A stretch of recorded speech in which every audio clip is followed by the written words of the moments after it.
If you want to use memory card or microSD card and put it into Motorola Moto G87, then in that case you want to take a look at the left side of the phone, because over here we have the SIM tray, and this is where we can insert our microSD card. But in order to do that, first we need to pop out the SIM tray from the phone, and here we have this eject hole over here which we're gonna use. And to use it, you need to use the eject tool, which you should be able to find, for example, inside the box of your phone.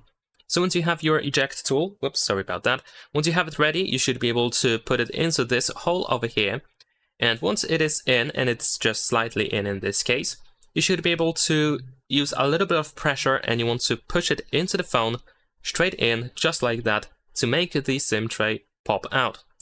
Then use your fingernails or fingers to fully remove the SIM tray from the phone.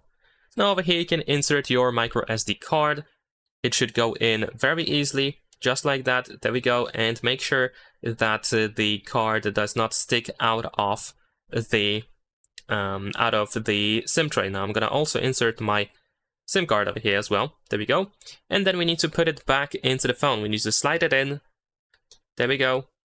Push it all the way in and make sure that it is actually fully in. The SIM tray should not stick out of the phone at all. And that is pretty much it. Leave a like and subscribe.